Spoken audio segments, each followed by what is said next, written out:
surprise shone light from distant northern skies. At that point, I realized I don't know where it comes from, but I know it's okay.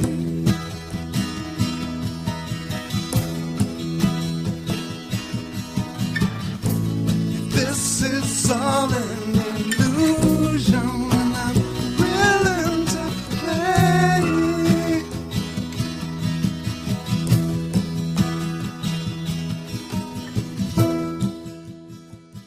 Welcome to the Quantum Guide Show, interviews with awakened masters as they share their quantum work with you.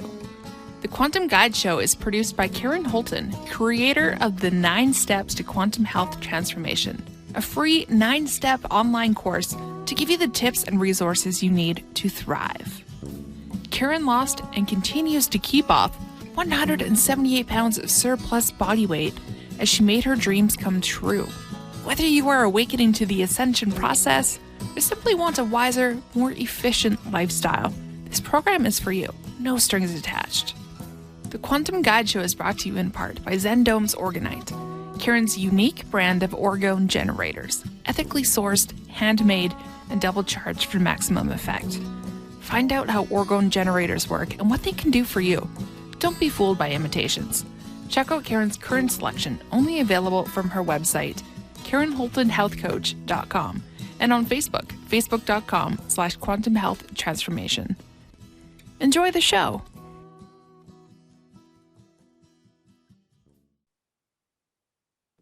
Welcome back to the Quantum Guide Show. Today in episode 51, part 2, my returning guest is Dave Petrella. Dave is an astrologer, biologist, spiritual guide, and Oak Island theorist. He's traveled to all 50 states and most of Canada doing research. Dave has studied world religion extensively, along with Eastern medicine, metaphysics, and topics related to extraterrestrial intelligence. In part 1, Dave introduced us to astrology, and last week, Dave introduced us to astrology, and today he's going to incorporate the Western teaching of time, the Eastern teaching of time, and the Mayan teaching of time in order to show you how it all fits together. And to see this whole presentation, be sure to go back and watch part 1, and I'll put the link to the last show in the description below. Also, today in part 2, we're going to complete the presentation and add some astrological forecasts for 2022. And I also want to mention that Dave is available for teaching, birth charts, relationship matching, spiritual guidance, and many other topics. And he is available on Facebook, Instagram, and by email. And the links will be posted in the description below. Hi, Dave. Welcome back. And thank you again for all your wealth of information. Hi, Karen. Yep, you're welcome. Glad to be back. So should we just go back into the screen share and continue on where we left off? Okay, let's do it.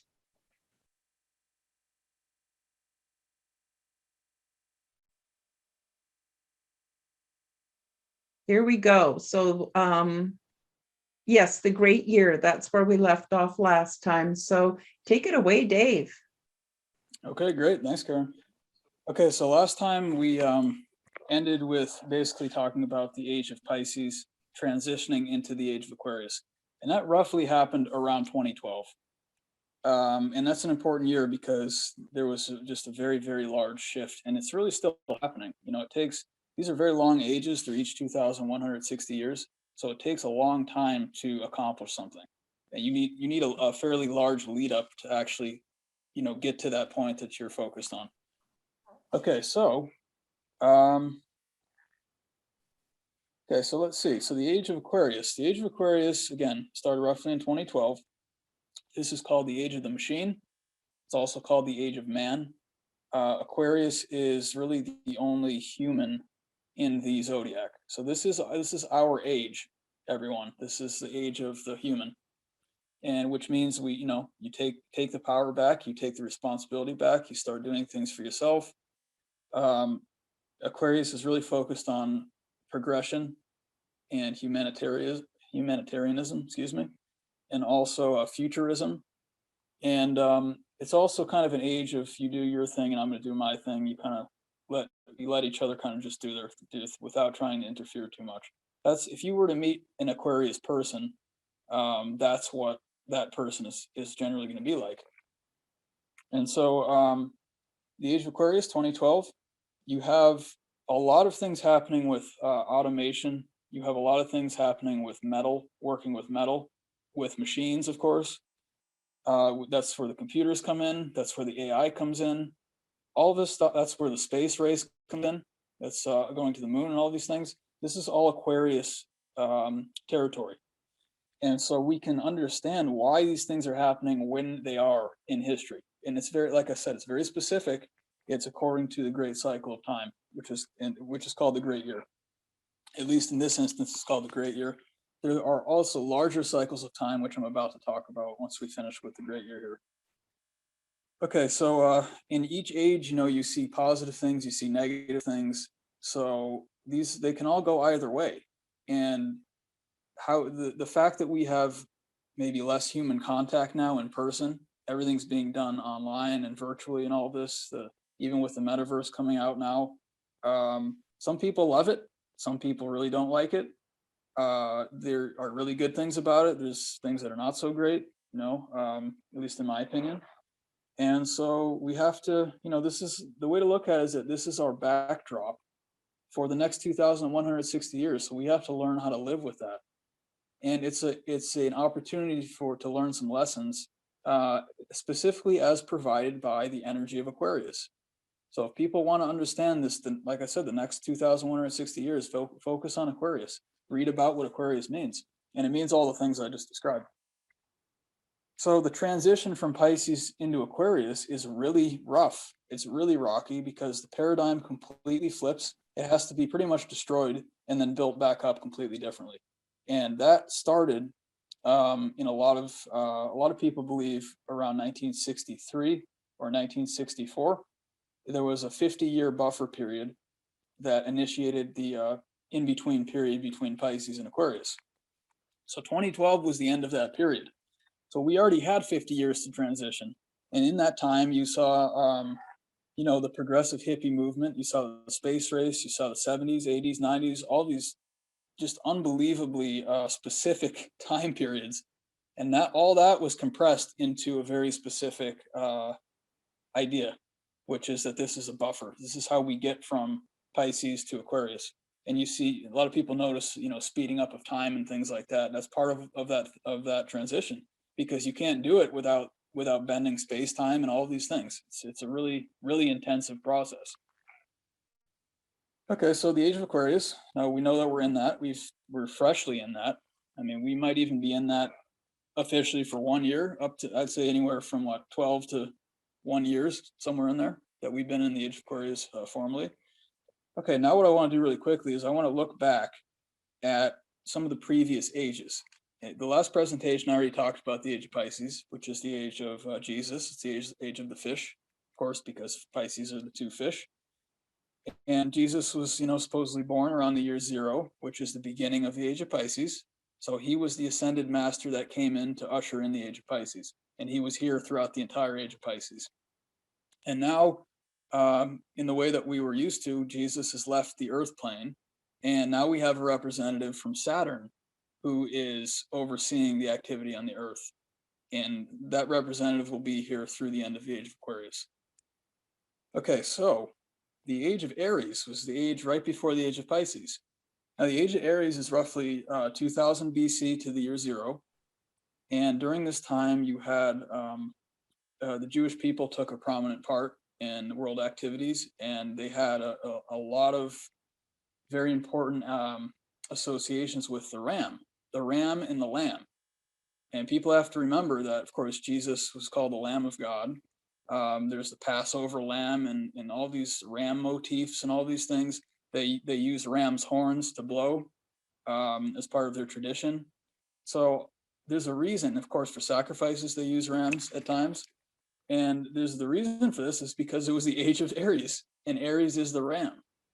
So they were, in some way, I would say they were probably instructed to do that because it had to match the time period. There are some temples in Egypt that I believe have overlapped with this, ancient Egypt. And you see sometimes statues of rams as well. And one of the ones that comes to mind for me is the corridor in front of one of the temples. And what you end up with is rams, is a long corridor of rams opposing each other on either side. And, to me, it's associating with the age of Aries. Okay, so then the age before that was roughly 4000 BC to 2000 BC. This is the age of Taurus, the age of the bull. The best example that I have, or my favorite example for this, actually, I'll probably give two examples, would be for the Minoan culture, the Minoan civilization, that the bull was figured in the forefront prominently in all things that they did. Actually, the Egyptians had it too. They mummified bulls, they mummified cows. That was one of their really sacred animals. And of course, also the Minoans, and then also in ancient India with the worship of the cow and the bull. All of these things, and actually even Krishna, which was associated with ghee and butter balls and all this stuff, which is the cow, of course. So if that's not enough. There's just so much. That's the age of Taurus. And then you also have, next age is the age of Gemini, which is the age of the twins. Now this is roughly 6000 BC to 4000 BC. This time period, I actually newly really thought about this and discovered something that I think is very relevant, that a lot of the temples in ancient Egypt, and by the way, I believe a lot of these temples are a lot older than archaeologists are ascribing to them. I mean, a lot older. And I also have reason for that based on what I'm seeing with the age. So it actually supports that for me. The age of Gemini is the age of the twins. So anytime you see a temple that's built, and again, well, I was just saying with the rams, but if you have an identical figure and it's opposing another identical figure of itself, that's Gemini. It's the two concepts, it's the two polarities, and that's represented in the temple structures. That's probably the best way to see that, is anytime you have that twin structure, that's Gemini. So I believe that those temples were built in that period, 6000 to 4000 BC. Okay, the next age is the age of Cancer. I guess that would have been 8000 BC to 6000 BC. You can also call this the Silver Age. It's a very high level spiritual age. It's a very good age to be in. There's a lot of wonderful access to knowledge and wisdom and high level spirituality. But the example that I'll give for this, and now we're getting pretty far back. It gets harder and harder to find good examples because you don't have the records and everything really from back this time period. But I believe Cancer is in Egypt was known as the scarab. It's actually, you can find the word crab in the word scarab, and that's how you know it's the same thing. And there was a lot of worship of the scarab at some point in Egyptian history. We know that for a fact. We see that in the artwork and everything, and on the images and murals. Well, I think that's when that was figured prominently, would be the age of Cancer, because that is the scarab. That's what you want to see. Okay, and then the age before that, 10,000 BC to 8,000 BC. Now, this is my personal best guess for, well, it's called the age of Leo. This is when I think the Sphinx was constructed, if I had to make a guess. Now, the lion, Leo or the lion, is also a very prominent motif in general high-level spirituality because it represents the sun. This is the age of the sun.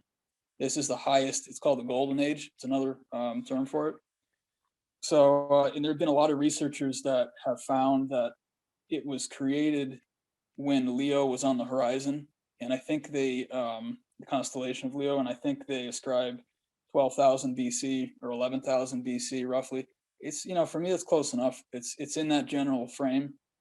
And again, I'm approximating because I'm saying each age is 2,000 years, but it's actually 2,160.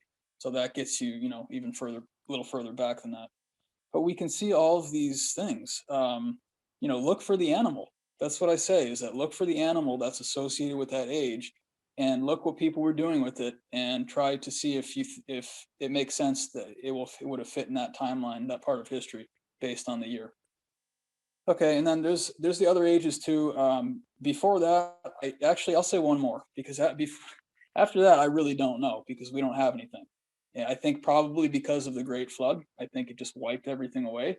But we did have evidence of the other ages before that. But I think probably one more, which was 12,000 BC to 10,000 BC, is the age of Virgo. Virgo is the Virgin. So the idea for that, or the motif for that, for me probably, is some of these really old goddess statues that you find, that they say were like Neolithic or cave people time. You always see it's just this mother figure. Now that could also be the age of Cancer. It could be either one. But when you see that, if the focus is on the female, then it's either going to be Cancer or Virgo. I would look at one of those two. And like I said before that, you don't really know because there's no evidence. But if you talk about, for instance, like Göbekli Tepe, which is supposed to be roughly 12,000 years old, it's somewhere kind of right in this period. And you see that they were putting animals on the columns and everything. Some of these animals, of course, were associated with the zodiac. I bet you actually probably most of them were. I don't think we see a lot of the images. We just see some of the popular ones. But yeah, always look for the animal to see which age you're in. And like I said, to close this slide, is that we are in the age of Aquarius. That's the age of the human. So it's about us for the next 2,100 years. It's about humans taking back their sovereignty. It's a really good way to put it, Karen, is that we're saying, no, we're gonna do it. We're stepping up. We're gonna form the kind of world we want. That's the age of Aquarius. And it's a very specific thing. But you also have, like, on the other side, you have all the automation and the artificiality, and the AI and everything. They don't have to go together, but a lot of people will probably be doing both at the same time, just how it works. I'm personally thankful that for the internet being developed around this time, during the period between Pisces and Aquarius, because without that, I never would have been able to get the information I needed. So, speaking for myself, I believe that I came into this world during this transition period, probably exclusively for that, mostly. It's because I needed information and I wasn't going to be able to get it by just going to a library without computers. I needed to be able to pull up all the information, the database of the world. There's no way I could have put these things together if I didn't have that. That's definitely for sure. Okay, any questions, Karen, about that slide? No, it's very, very interesting. Just very interesting. And by the way, I think that all of our history has been corrupted, and and a lot of this has been hidden. Why? Because there are forces that don't want us to come into our sovereignty, come into our power. But indeed, I believe that that's a reason for being here. And so it's there is no greater work. And so that's even why you do what you do, what I do, and millions of us have come to this planet to help expose the bigger picture, which, like you said, is very difficult to do without the internet.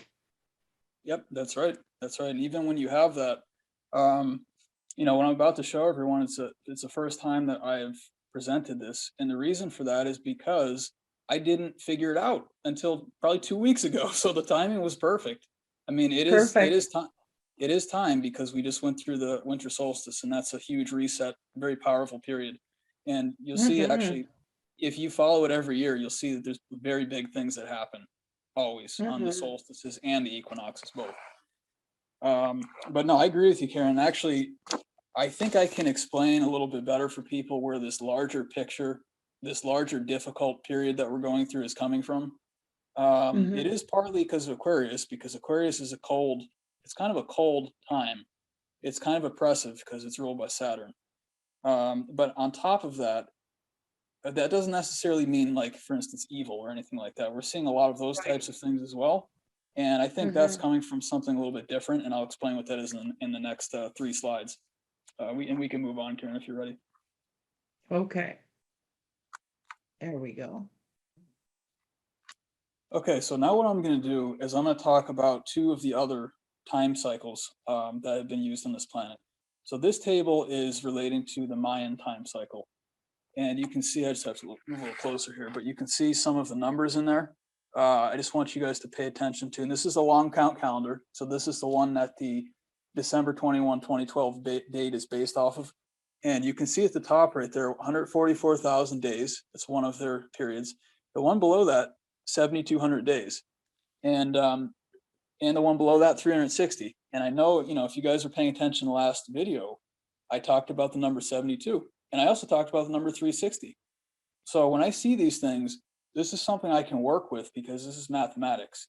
And if I see consistency throughout all parts of the world, that they're choosing these numbers for their time cycles, and then you can get them to match up, then you can actually figure it out. And that 72, like I said, it's a 1 degree. The great year moves 1 degree every 72 years. And then at the end of that, in 360 degrees, you get one full great year, which is 25,920. And so these are very important numbers. What I want to talk about now is, let's see here. Yeah, I'll do it this way. Okay, so the long count calendar, the origin date and supposedly the creation date for the Mayan people it's very specific, supposedly. They're saying it's 3114 BC. So 3114 BC. And so, since I study all of the cultures of the world, when I see numbers that match up, I know where to pull from because I say, you know what, I've heard that number before. Where have I heard that number? Sometimes I have to go into like a meditation for a week because I can't remember. I know I heard it, and I just can't. I can't figure out where it was.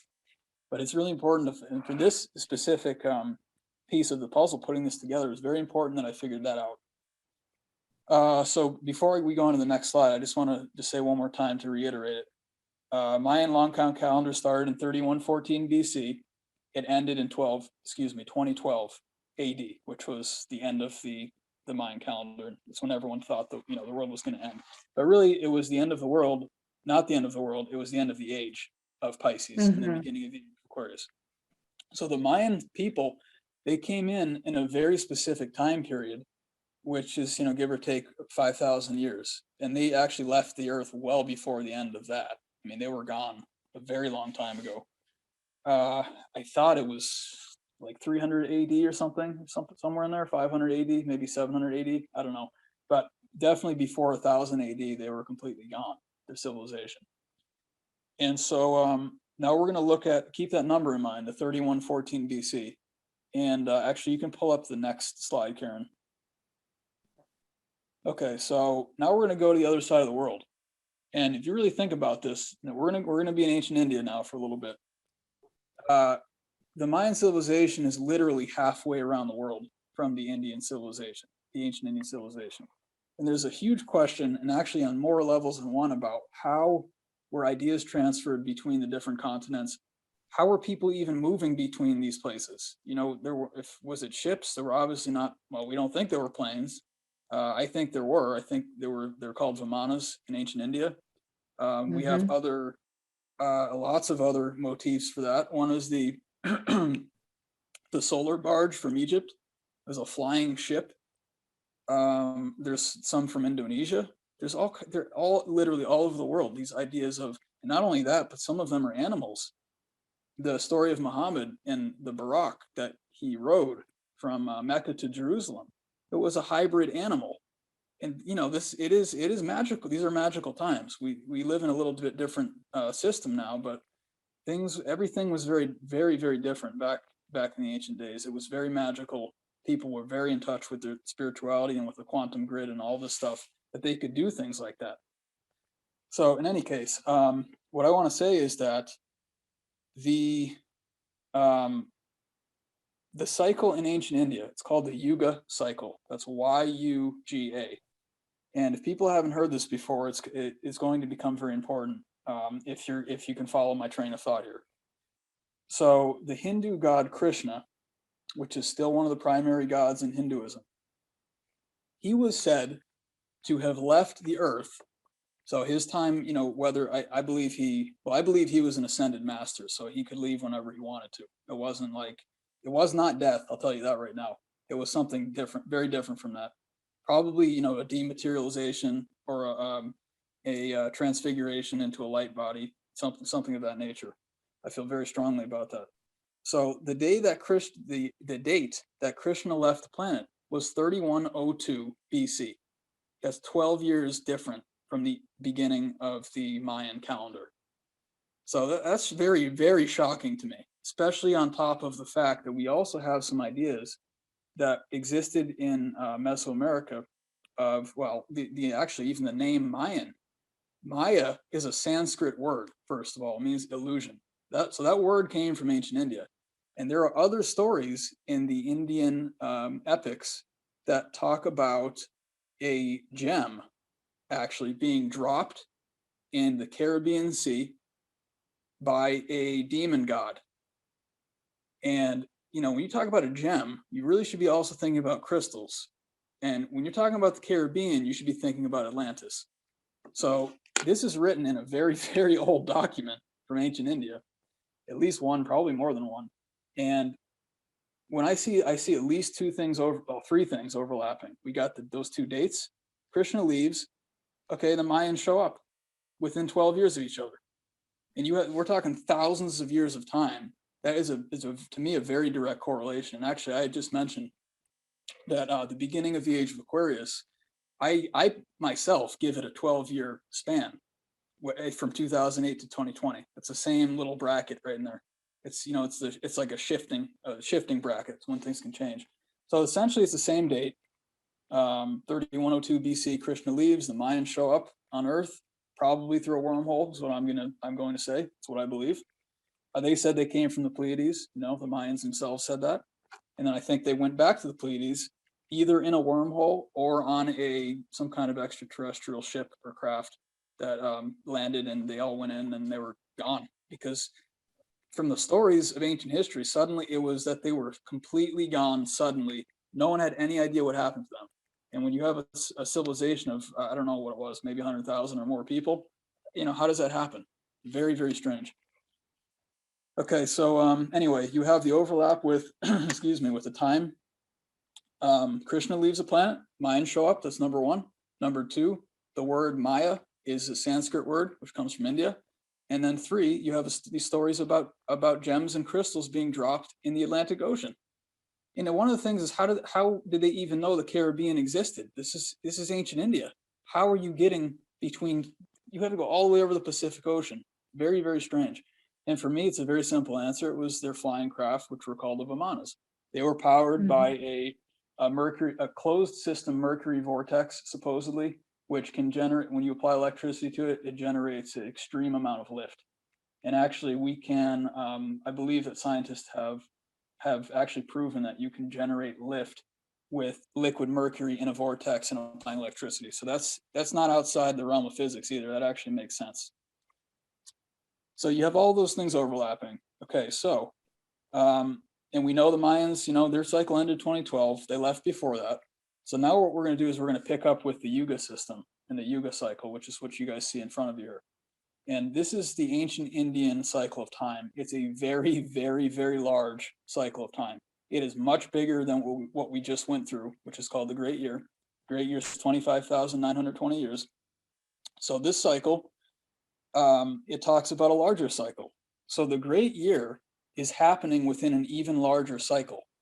So every 25,920 years, you have one step on this next cycle I'm about to talk about with the Yuga cycle. And the Yuga cycle is 4.32 million years long. So if people want to have an understanding of why there are, I believe the number is 33 million Hindu gods and goddesses, something like that, then this is their explanation for that. We have been around forever, you know, human in some fashion. We have been here, maybe not on Earth, but some part of the universe. The Indian traditions and sciences are so highly developed that, you know, it really boggles the mind how you get the system so perfect in such a short period of time. It's because it wasn't a short period of time. They knew that their cycle was 4.32 million years long, and they knew about these larger cycles of time. Now, the Great Year comes from Western astrology, and that's what I do. This comes out of Egypt and Mesopotamia, Babylon, of the astrology that I do called Western astrology. The Indian astrology is called Jyotish or Vedic astrology. And what they do is they look at larger cycles of time, whereas the astrology I do looks at shorter cycles of time. They're both accurate. Just depends on which one you want to use as your system. Okay, so in front of you here, you guys can see that the yugas, and we'll see this in the next slide, but I just want to describe it quickly here. So I got this written down. Okay, so the large Yuga cycle, 4.32 million years. We already talked about Krishna. So when Krishna left the earth in 3102 BC, it started the age, it's called in the Yuga, really, because this is the Yuga cycle.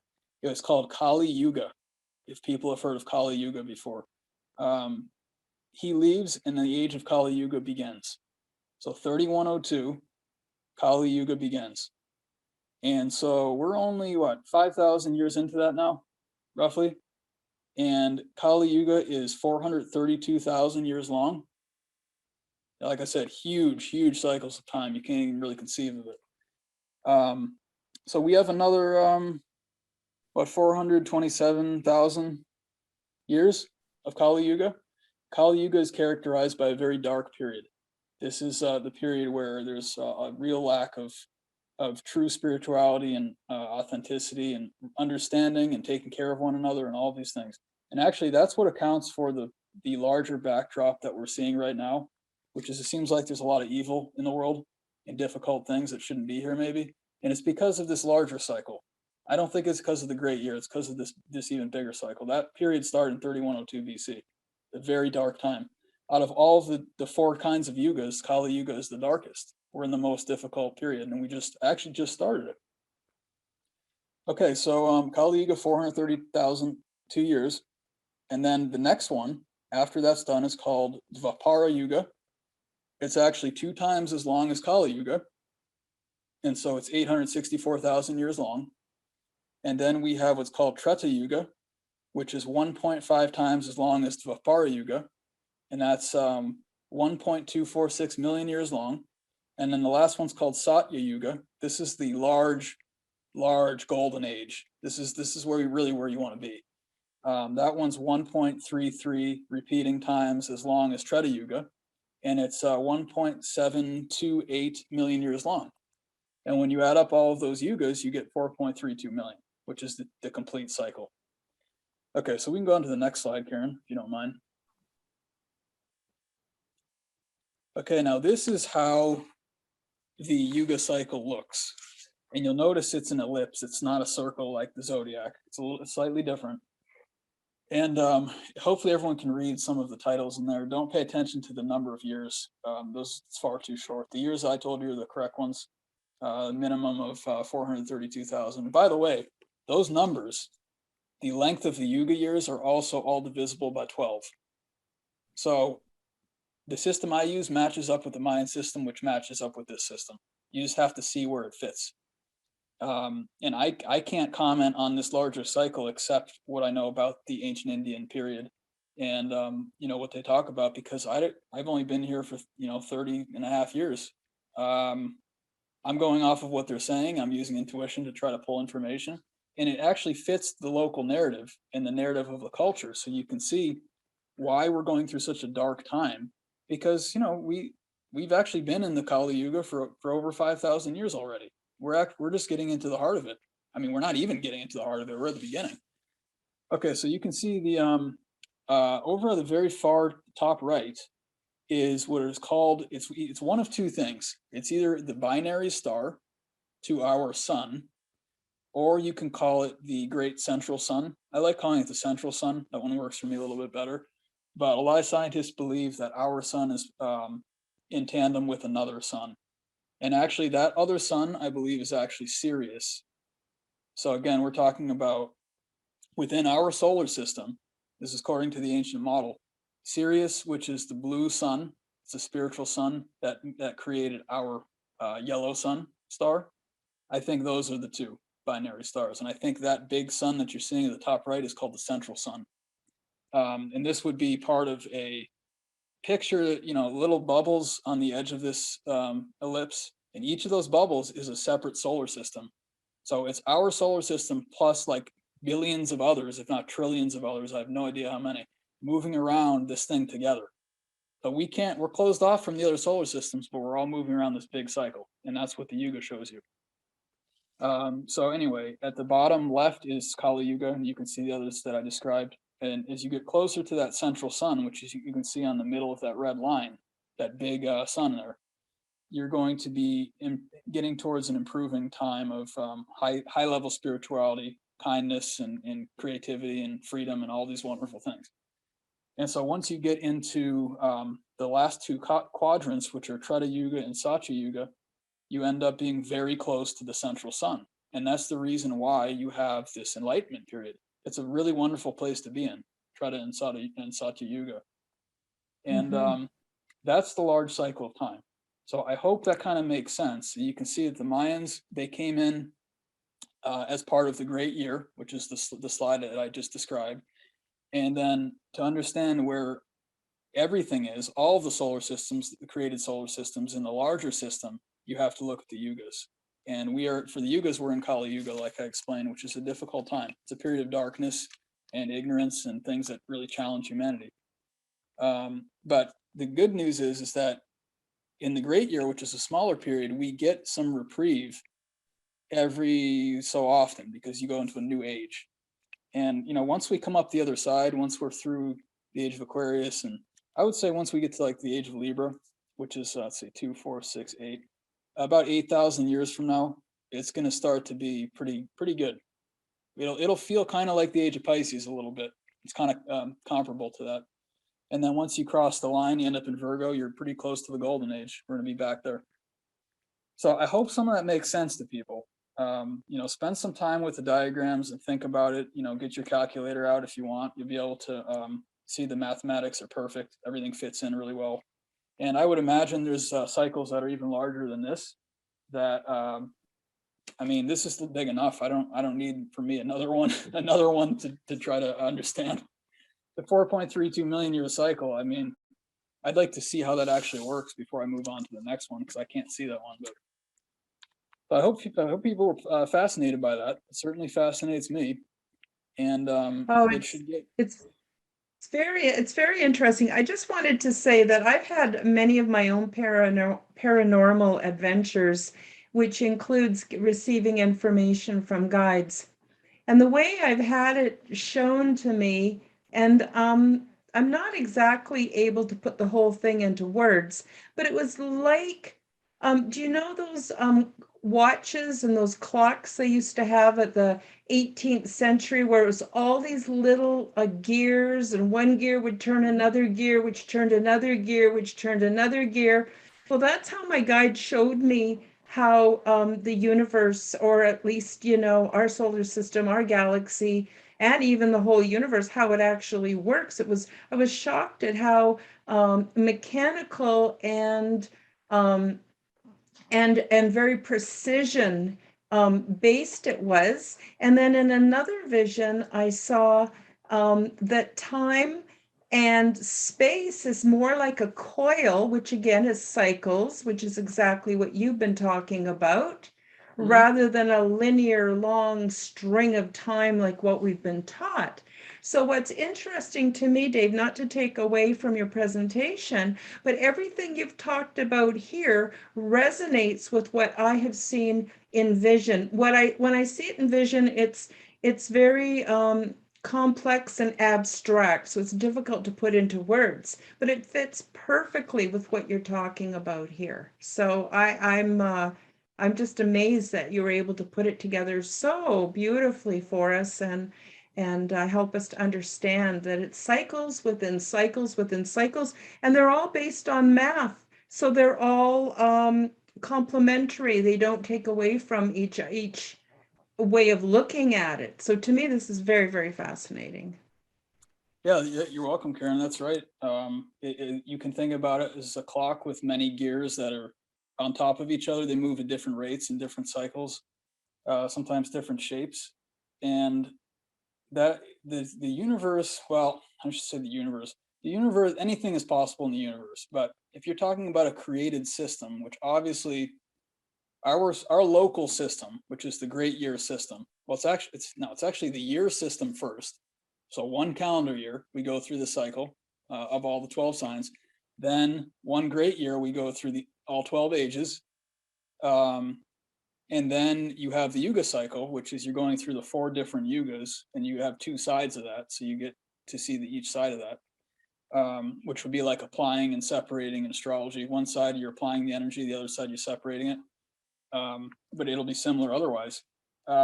Between those 3 systems, it is very, very structured. It's very, like you said, it's very mathematical. A good way to look at it is that it's a supercomputer at the level that we can't even imagine. And even when I work with, beyond comprehension. Sorry, go ahead. No, that's fine. And even when I work with just regular astrology and charts and birth charts and transits and stuff like that, it is, and I pick one day. I mean, I pick one day and it's one specific hour. It is incredibly complex. At the most basic level, it is astonishingly complex. So to have to go further out from that, it's we were given this experience on Earth for a specific reason, and I would say to people that there are beings and entities in every single solar system that's created. We're all moving around this great central sun together, this 4.32 million year period, and then we all have our own local cycles. And I think some of these visitors that we're getting, when I speak of extraterrestrials specifically, some of them are based in the Earth system, which actually I think we have time. We'll talk about that in a minute. Some of them are based in the Earth system. We've got about 10 minutes. So just so you know. Okay, so I'll finish this thought, then we'll go to the last 2 slides, Karen, because I want people to see the final part here. So some are based locally in the Earth system. Some come in through portals or wormholes. You actually don't even need, believe it or not, you actually don't even need a portal or wormhole to travel through the universe. The top level to travel is instantaneous. It's point to point, quantum leaping, literally. So that a wormhole suggests some period of time is passing, and it's maybe not a lot, but you still have to go through a period of time to get somewhere else. Whereas if you're talking about quantum travel, no, it's instantaneous. You are literally there instantaneously. The moment you think it, you materialize wherever you were thinking about. Okay, so let's see, the Yugas. Yep. All right, so let's go we got 2 more slides. I think we'll be able to finish it up. Yeah. Okay, so this slide kind of shows everyone what I was talking about before, about how the best way to describe this slide, I wrote human body chakra system. It's a really great indication of as above, so below. Probably the best way to show this one. And you'll see I wrote 10 different numbers on the left. This bottom 7 are the 7 chakras that most people are familiar with, from red to violet, and I wrote the colors in there. I already talked about the metals. So each of these numbers is equivalent to a color, a metal, and a planet, and that's the bottom part of this chart. And you can just look for yourselves as you go over the column. And then when you get to, there's actually 3 more, and they're not known about a lot. So when you get to there's an 8th chakra. I believe there's 3 chakras above the head. And the reason I believe that is because it matches the system in the sky, and you need a perfect match for the system to work. So the 8th chakra, is also called the 8th sphere. And this is based on the flat Earth model from the ancient world, which was used by pretty much everyone, by the way. The globe model came in, I guess, in the 1500s. And from what I learned actually from Santos, he says that in the foreword to the book that Copernicus wrote that suggested that the sun was at the center, he said that it was a hypothesis. He actually stated that himself. This is what I think it's probably is going on. Never said it as a fact. And then the world ran with that as a fact. And in the meantime, when you read the Bible and the Quran and other books, they talk about the flat Earth model. They don't talk about a globe Earth. I'm just saying, so people can understand that. So the 8th sphere is equivalent to the human mind. It's the first chakra above the head. I talked about that a little bit, I think, in the first part of this presentation. It's also equivalent to the entire zodiac, which I was showing everyone, the different 12 signs. It's also called the fixed stars. And the reason for that, all the constellations, they move together. They don't move individually. And they rotate around the North Star, which right now is Polaris, and it changes based on precession. But right now it's Polaris. Okay, the 9th chakra, so 2 chakras above the crown chakra, or the 9th sphere, is what is called the dream world. So for instance, when the Aborigines talk about dream time, they're talking about their energy is pulled from the ninth sphere or the ninth chakra. It's everything is things are kind of starting to take form and to take shape. It's like it's very fluid, so you can change ideas, you can change locations. People know how the dream world is, you know, if you're dreaming. I also it's called the Crystalline Sea, and one of the ways to look at this is like it's the glass ceiling of the Earth system. And I actually believe what it is, and this is described in the Bible really eloquently as well, in the book of Enoch, is when Enoch was taken off the planet, he described the Crystalline Sea as a shimmering kind of field, kind of looked like water a little bit, but it wasn't quite water. And he said it was sparkling and shining. And that's what it is. It's actually the force field barrier between our entire Earth system and the creators, which exist in the 10th sphere. And so the 10th sphere is where you find Nibiru. That's what I believe very, very strongly. It was at one point associated with Pluto, but Pluto is, well, it's been demoted to a dwarf planet. And there's the reason for that. There's a lot of planets, planetoids very similar to Pluto. But we also know that there's this giant planet X that's actually invisible. And we know it's out there because we can see how it's affecting the orbits of Uranus and Neptune. That's Nibiru. Right. Those are our creators, and they're outside of that 9th level barrier, the force field, and they are administering everything from outside of the system. So they're up there. They're always up there, but there's a separation between them and their created system, which is the Earth plus all the planets. Okay, now we'll go to the last slide, Karen, and I'll be done with my my slides. Yeah, Okay, so we've only got about 5 minutes left. I'm sorry, I don't want to rush your presentation, but I just want to let you know. I'll be done in 3 minutes, and we have 2 minutes for questions and wrap up. If that works for you. Okay, so this that'd last be slide. great. Okay, so this last slide, I call it the Earth bubble model because that's really what it looks like. So the slide that we just looked at was a table, and when you take that table and you translate it to this slide, you get an actual shape. You can see how it's shaped. So the very center of this is the Earth, and the Earth is considered as a flat plane. And in fact, the word planet indicates flat because it's plane, P-L-A-N-E, plane. There's another indication that this model is the correct one.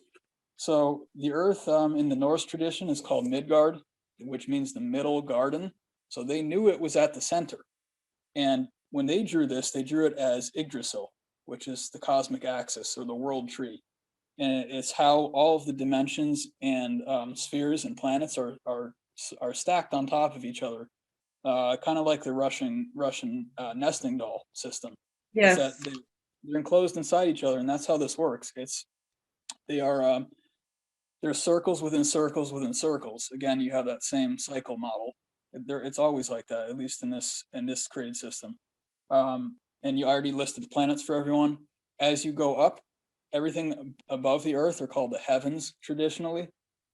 You can see a lot of this model. You can see with Dante and Dante's Inferno. People might recognize it from that. It was a really wonderful attempt at explaining that. I think they did a pretty good job. So the 10 heavens. That's actually where the phrase seventh heaven comes from. It's talking about the seventh sphere, which is actually ruled by Saturn. Saturn, by the way, is who creates time. Saturn is also called Chronos, which means time. So if your energy is sitting beneath the seventh chakra, then you're controlled by time and matter and space and chronologies and all this. The moment you get outside that, you experience a lot of freedom. And if you're existing in the 8th, 9th, or 10th sphere, there's no time. And it's a really wonderful feeling. For instance, the dream world, time doesn't apply in the same way it does on Earth. We all kind of know that, I think, intuitively. And then when you go beneath the Earth, you have the 10 hells. The 10 hells there are 10 more flat planes beneath the Earth system. And they're increasing density as you go down, which means decreasing freedom. So all the entities and spirits that exist down there have a lot less freedom. There's no light down there because the sun is not exposed. And as you go up, there's decreasing density and increasing freedom. And this is how the solar system is organized on a spiritual basis to ensure that spirits are where they belong along this cosmic axis. And Earth is really the purgatory. It's the middle where you see a combination of all of these good and negative or largely negative energies.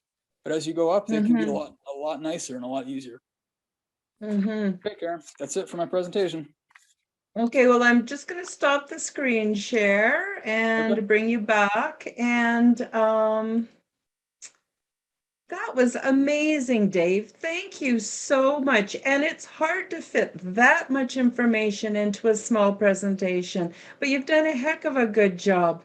I'm just wondering, before we close, can you give us some insight as to how all that you've discussed in part 1 and part 2, what we can look forward to in 2022? Does it give us a glimpse of the future and what we can expect? Okay, so for that, Karen, usually what you do is you look at what are called the daily transits, which is, this is traditional astrology. So you look, I mean, if you really want to do a really thorough job, you look at each day of the year in 2022, and you see how the planets are moving and what signs they transition in between and all things like this. So what I have for 2022 right now, for the first half of 2022, Jupiter and Neptune are going to be in Pisces. Jupiter and Neptune, they actually both rule Pisces, so that's where they're supposed to be. So we have a lot of really high level mystical and spiritual energy coming in for the first half of 2022, which we're kicking it off really even right here. This is very, very high level spirituality and science. Okay, and then so that's a good thing. That's actually a really good positioning. And then you have in May, Jupiter is going to move into Aries until October. So that's a little bit more of a kind of in your face, little maybe rougher time. Mars is war, it's intensity, but it also can mean a big, welcoming, inclusive energy. And Jupiter is kind of like the life of the party, kind of. It's like a really big energy, and it's with Mars with Jupiter, it's going to be an intense, big energy, but it's not a bad energy. It might be a little tyrannical. We should watch out for that, but not necessarily. Okay, and then the second half of 2022, let's see here. There's going to be some issues. Well, okay, we already talked about some issues from Mars, which, Mars and Jupiter, like I said, it's going to probably be a little bit more rocky from that. Starting in August, it looks like. So expect some of the rougher energy to kind of start in August. I'll just say the one last thing, just before I wrap up my part, is that it's not just the daily transit or what I just expressed to people. It's also how it affects your natal chart, which is it's called your birth chart. So what ends up happening is you actually put those two on top and you compare them, and it's called how it's aspecting your natal chart. So it's going to affect everyone differently. It's not one blanket statement, but the larger picture is the same energy, but everyone's affected differently, if that makes sense. Yep, it absolutely does. Thank you so much, Dave. Dave Petrella, everybody, please do look him up on Facebook, on Instagram. The links will be below. Send him an email if you have any questions. And of course, I'm sure he would love to help you out if you want to get a birth chart done, or if you're just tired of smashing your head against the wall trying to find that perfect somebody to be your companion. Maybe the answer is actually in the stars. And so I just want to thank you so much for coming on the show. It's been absolutely delightful to learn this information, and I've never heard it presented quite this way. So I have to say, Dave, well done, really well done. And with that, I guess that's it for today. And thank you, everybody, for joining me on the Quantum Guide Show. And I look forward to seeing you next time. Bye-bye, everybody. Thanks, guys. Appreciate it.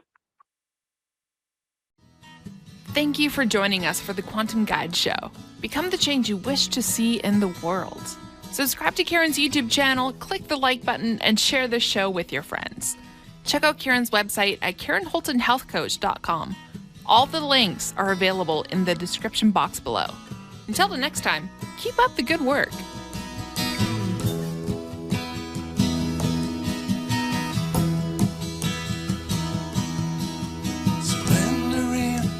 Endlessness puts all my inner strife to rest. for time gives birth to hurriedness.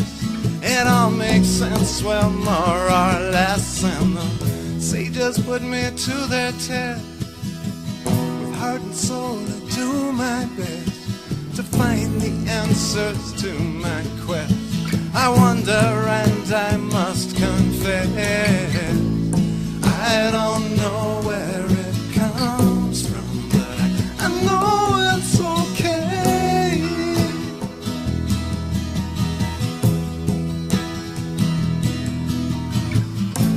If this is all an illusion, then I'm willing to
It's okay.